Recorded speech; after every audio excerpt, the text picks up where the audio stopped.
When I got home from work, instead of a welcome back, my wife said, "We need to talk." Then, she looked down and said, "Please divorce me." I couldn't understand what my wife was saying. I had been busy with work, but I thought our marriage was good. However, when I heard her reasons, my mind went blank. My name is Harris Anderson. I'm a 33-year-old working in the sales department. 3 years ago, I married my wife, Ava, who was 5 years younger than me. We don't have any children yet. At the time, Ava was 25. She wanted some time to hang out with friends and to enjoy just the two of us before we started a family. Although we both wanted children eventually, my work was so demanding that we decided it would be difficult to support her during pregnancy and to take care of a child. I didn't want to put all the burden on Ava, so we agreed to wait until my work situation calmed down. 3 years into our marriage, I only had to do about 2 hours of extra work each day. However, my job started to involve more business entertaining. Especially on Friday and Saturday nights, I had to attend drinking parties. Sometimes, I got those on Sundays too. It wasn't every week, but there were a few business entertainings a month. Dates planned with Ava were sometimes canceled. She would say, "It's your job, so it can't be helped," and of course, I tried to make it up to her, but I felt bad that she always had to adjust to my schedule. At the very least, I wanted to make household chores easier for her, so I let her use whatever appliances she liked and encouraged her to have plenty of time for hobbies and friends to avoid stress. Ava had the means to be a stay-at-home wife, but she wanted to work a bit, so she took a part-time job with reduced hours. We spent a lot of time apart, but I thought our marriage was good. We talked before bed and shared laughs together. 3 years into our marriage, I started talking about having kids, moving from a life of 2 to a life of 3. Ava would say, "Someday." I thought it would be nice if our first child was born by the time Ava turned 30, but I also thought there was no need to rush since children are a blessing. We didn't fight, and once a month, we went on dates to places within our state or the neighboring state, building happy memories and looking forward to the joy of expanding our family. Then one night, instead of greeting me with "welcome back" at the door as usual, Ava was sitting in the living room with a serious look on her face. I tried to lighten the mood by saying, "I'm home." But instead of "welcome back," she said, "We need to talk." Did something happen at work? That's what crossed my mind. Worried, I was about to place my hand on her shoulder and peer into her face, asking, "What's wrong?" "Please divorce me." And she calmly placed the divorce oath on the table. My mind went blank. I wanted to believe it was a mistake, something out of a drama I had only seen on TV. Why? As I said this, I searched my mind for any clues. Come to think of it, for the past 3 days, Ava had been saying, "I'm tired, I'll go to bed first," and went to sleep. Usually, we'd chat a bit before sleeping. But there was no sense of unease. I just thought she was tired. Did I do something to make you mad? Did I do something to you, Ava? I'm sorry, I didn't notice at all. Can you tell me what I did? I asked, apologizing. But Ava just looked down and shook her head. I had no idea what it could be. What do you mean by divorce? I want you to explain properly. I tried to calm my confused mind and asked in a calm tone. I can't do this anymore. I just want a divorce. I wished it was some mistake. Since when? Why? Why didn't you tell me before it came to this? There was no way I could stay calm. I bombarded her with questions, unable to grasp the situation. But she remained silent, lips sealed. It was pathetic, but I was shaking and my voice was tearful. Then Ava began to cry profusely. I'm sorry. It's not your fault. It's my weakness. You did nothing wrong. Then why? Both of our faces were wet with tears. After a moment of silence, Ava gently placed her hand on her stomach. There's a child in my belly. I felt a heavy stone drop in my mind. She had just found out about the pregnancy. Normally, this would be joyous news.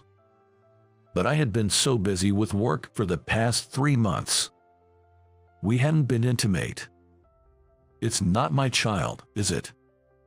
She shook her head to my question. Then whose is it? I didn't want to accept it, but I had to ask. Please, tell me. When I asked with a strained voice, Ava, who had been silent, biting her lip, finally whispered a small reply. It's Michael's child. You're joking. Hearing that name, I was speechless. Michael was the name of my boss.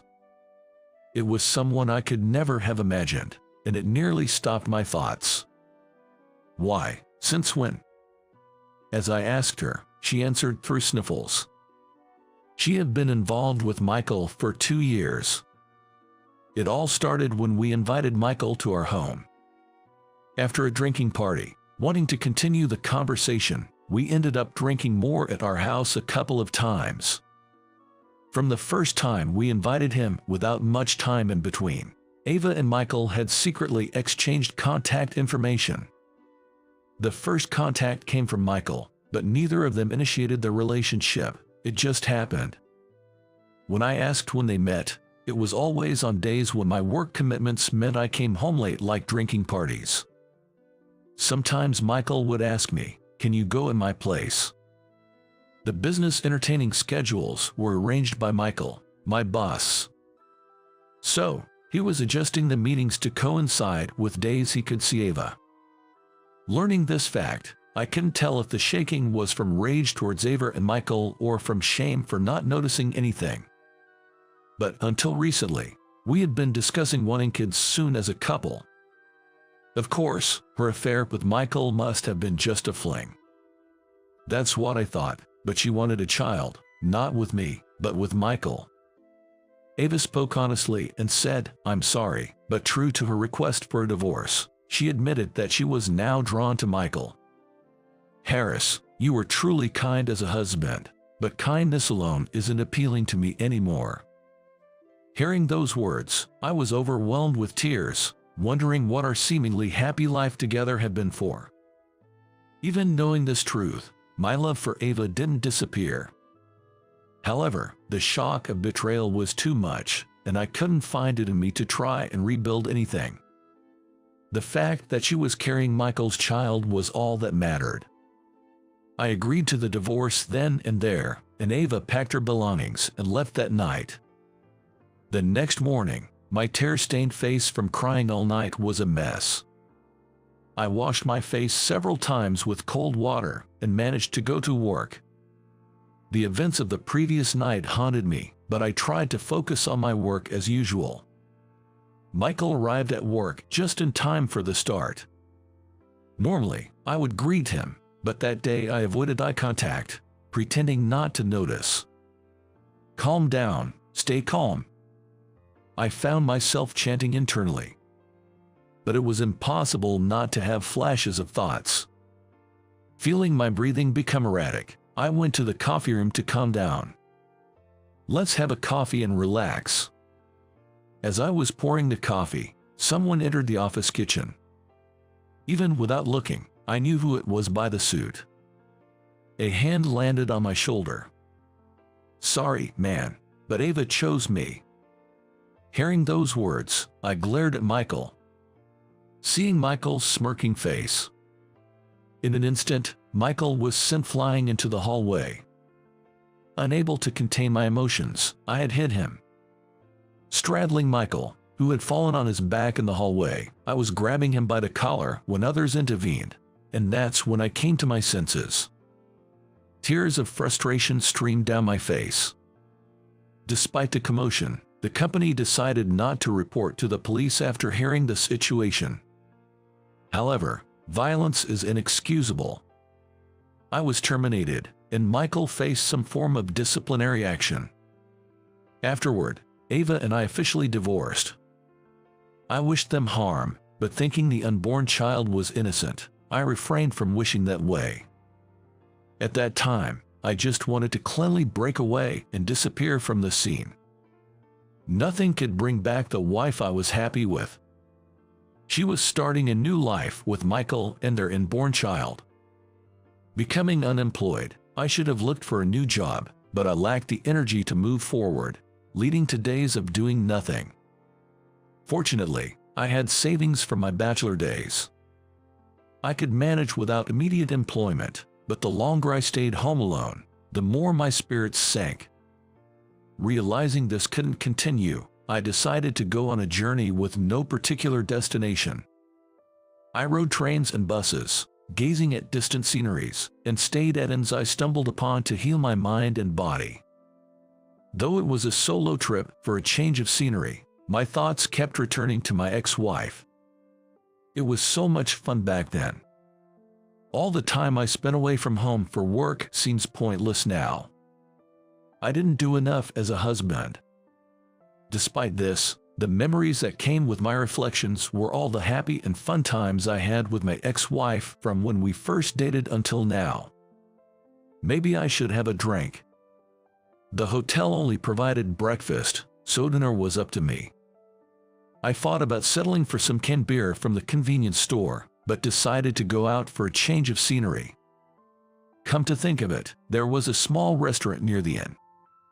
I decided to visit a place I had found during a walk earlier that day. I walked through the door and took a seat at the counter. The place was somewhat busy with locals and tourists. That day, I had a couple of drinks in the fish dish before leaving. The next evening, remembering how delicious the local fish dish was, I went back to the restaurant. I had planned to stay at the hotel for one night and then move on, but I liked the scenery around there so much that I decided to stay another night. When I opened the restaurant's door, there were only 2 other customers inside. Maybe it was quiet because it was a weekday or because it was early.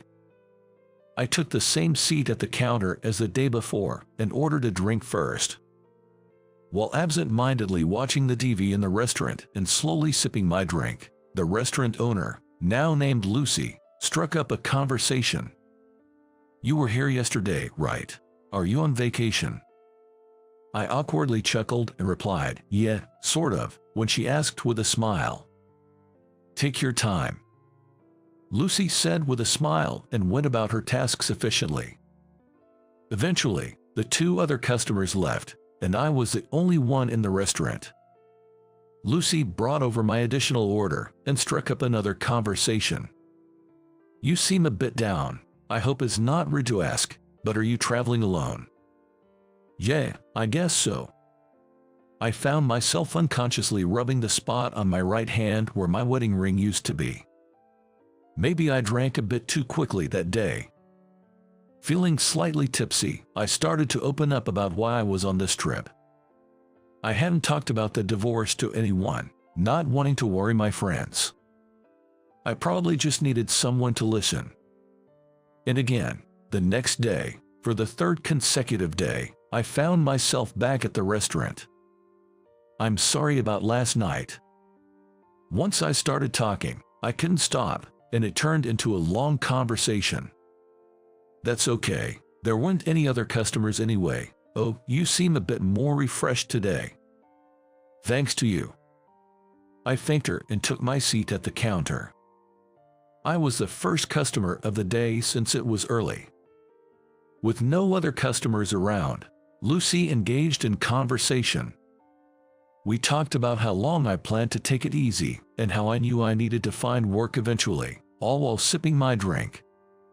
You don't have to rush back into work if you're not ready. Some say staying busy helps, but if you have some savings, maybe taking it easy and doing some part-time work could help you recover at your own pace. There are many ways to live. I ended up here by going with the flow, too. Changing your living environment might be a good idea. Maybe even consider moving out of state for a fresh start. Lucy's words struck a chord with me. As we were talking, the restaurant door made a noise. "I'm back. I got everything you asked for." She might be in her late 20s. The woman smiled at Lucy and started a conversation. "Thanks, Emily. You're a lifesaver. Was it heavy?" "It was nothing. Do you need help with anything today?" "No need today, Emily. You must be tired, right? Come, have a seat. You're staying for dinner, aren't you?" "Thank you. I think I'll have that." The atmosphere in the restaurant seemed to brighten suddenly. Our eyes met, and I greeted the woman. "Good evening." "Good evening. Welcome. I'll take a seat too," she replied. The woman hung her jacket over the back of the chair and took a seat at the end of the counter. "Oh, she's my daughter. She sometimes buys things we're running out of and helps out when the restaurant gets busy," Lucy explained. "And I make sure to get my meal out of it too." Saying that, Lucy and Emily shared a laugh, their eyes twinkling in amusement at the playful comment. "So, you're mother and daughter. No wonder there's a resemblance," I noted. Emily, with her shoulder-length hair and a smile that suited her cute demeanor, looked a lot like Lucy, especially around the eyes. With no other customers around, the three of us enjoyed a lively conversation. Emily lived nearby but in her own place. She had just turned 30 and worked as a preschool teacher. She sometimes stopped by after work to help out and have dinner before heading home. I introduced myself briefly in kind. "I'm on a sort of sentimental journey," I shared with a laugh. Continuing from the conversation I had with Lucy earlier, I delved into more details. Emily turned to face me, nodding along as she listened. The next day, for the fourth day in a row, I found myself heading to the restaurant again. I was completely won over by the food. The dishes, though simple, were delicious. It was just after opening time when I walked in. Today, Lucy and Emily were both behind the counter. "Welcome." "Good evening. You're here again today," I greeted. "Jep, got roped into running errands for Mom again. She forgets a lot of stuff," Emily joked. Lucy made a face but ended up laughing with Emily. We enjoyed another evening of drinks and conversation. "Harris, you're such a cheerful person. You speak so gently and seem very kind," Emily observed. "I do hear that I'm kind, but sometimes being just kind leads to being alone," I responded.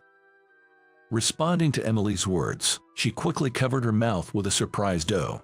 But when our eyes met again, the mood lightened enough for all three of us to share a laugh, making me feel a bit more at ease. We then talked about possibly moving. Although I hadn't made up my mind, Lucy's words from the day before had me considering a change of scenery. "Where would you like to live?"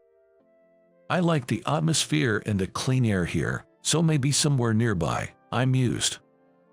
Both Lucy and Emily enthusiastically joined in, suggesting places as if they were thinking about it for themselves. I had always worked long hours, so I was also considering a change in that aspect. "I'm sure you'll find a great place," Lucy encouraged. "This area is really nice and livable, and, just in case you're interested, there's an opening for a child care assistant. It's at the daycare where I work," Emily mentioned. "Child care assistant, what does that involve?" I was unfamiliar with the role, so I asked for more details. "A child care assistant helps with setting up and cleaning up play areas, mealtime preparations and cleanup, and general cleaning." The position was for a non-regular employee, and no child care qualification was needed. It was more about assisting the teachers and ensuring the children's safety. "I just thought, with your kind demeanor, you'd be really popular with the kids," Emily mused. Me, helping out with kids. I had never considered working in a daycare or preschool, and couldn't quite picture myself in that role. "Well, I didn't know there was such a job," I replied. "It's just an idea, but think about it, won't you?" Emily suggested. I momentarily pondered the diversity of jobs out there before moving the conversation to another topic and enjoying my meal. Ultimately, after a week's stay at the hotel, feeling somewhat rejuvenated, I decided to temporarily return home. The silence that filled the house upon my return was palpable, yet the space, filled with memories of my ex-wife, felt suffocating. After giving it considerable thought, I decided to leave this town and start afresh elsewhere. Determined for a fresh start, I decided to begin life anew elsewhere. Taking only what was necessary, I left the house filled with memories of my ex-wife behind. I chose a new apartment that came furnished. My destination was the town with a restaurant I'd visited during my trip. After settling in from the move, I found myself suited up. Nervous about an interview for the first time in years. The interview was at the daycare where Emily worked. I had the interview with Miss Taylor, where I introduced myself and discussed my previous job and responded to various questions. Your way of speaking, expressions, and overall demeanor are really gentle and pleasant. Hearing these words helped to ease my nerves a bit. Lastly, could you share why you decided to pursue this job? She asked. Yes, initially, I was unaware of the child care assistant role and couldn't imagine myself in such a position. However, I recalled being favored by younger children and animals since my childhood, and I've always enjoyed caring for others. Though it's a job caring for young children, I was motivated by the thought of contributing to preserving their innocent smiles. I acknowledged to Ms. Taylor that, while I could only imagine the challenges, I was fully aware this job wouldn't be easy. Yet, I assured her that my decision to apply was made with serious consideration. A few days later, I received a call offering me the job. The excitement of what lay ahead was invigorating, yet it also made me feel a sense of responsibility.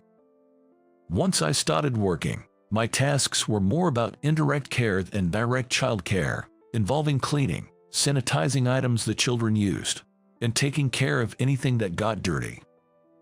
I often found myself working behind the scenes or at a distance from the children and teachers. Day after day, I diligently completed the tasks assigned to me. Then one day, while cleaning items used outside and those covered in mud, a couple of children shyly approached me, asking, "Mr. Anderson, want to play?" Despite my internal reaction of "I'm not a teacher," I was at a loss for how to respond to being addressed directly for the first time. "Mr. Anderson is busy cleaning right now, but how about we play together later?"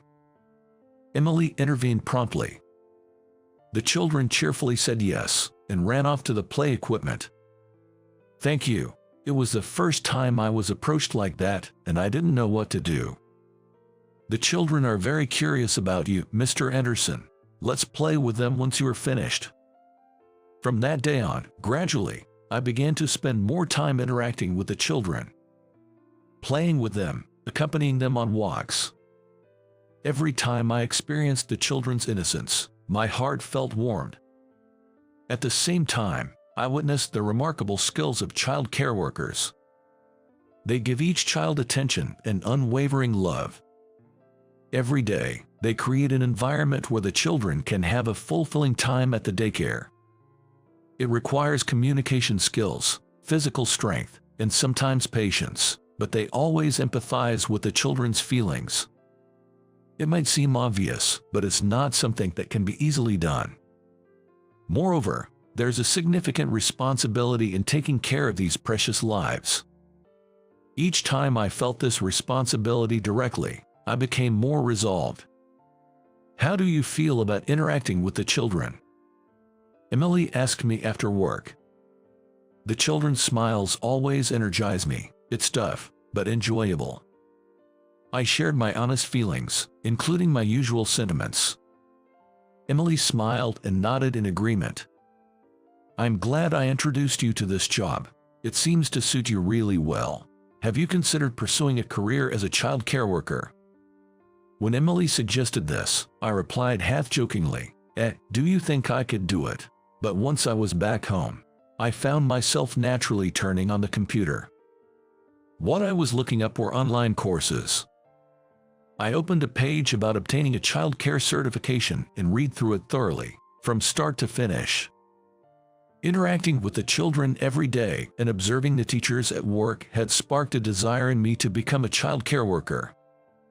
I knew it wasn't a job to be taken lightly. Still, I wanted to give it my all and try. I enrolled in the online course to obtain my child care certification. Congratulations! With that exclamation, the table in front of me was laid with a cake and party food.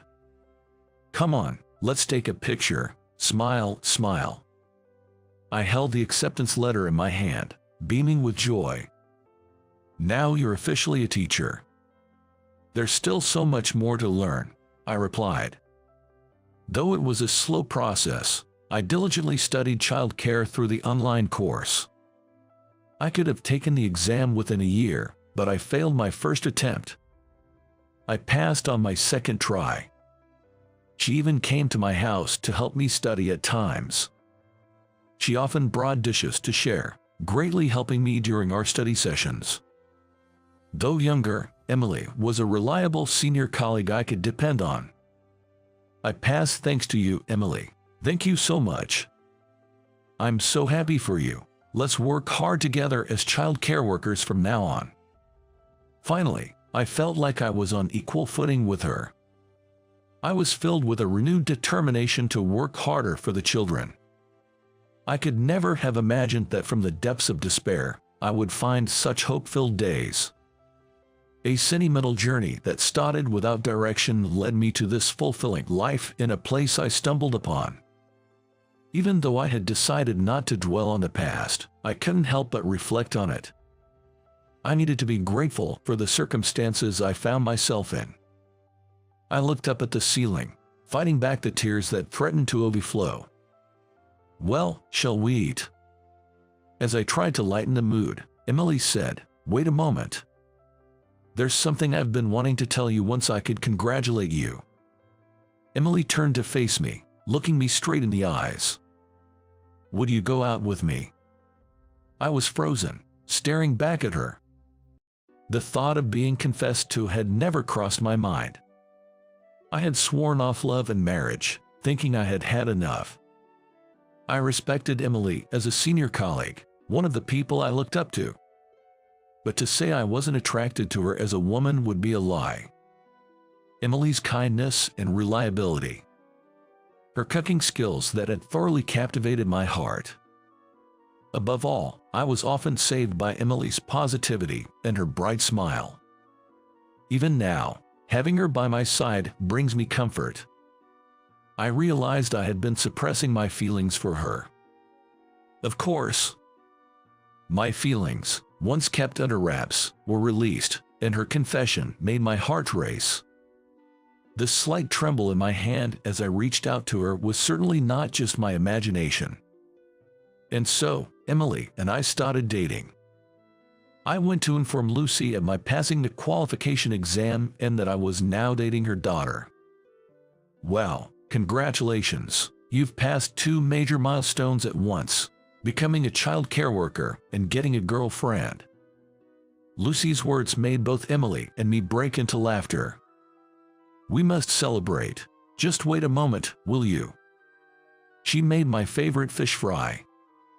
It was a time of joy, but my journey as a child care worker had just begun.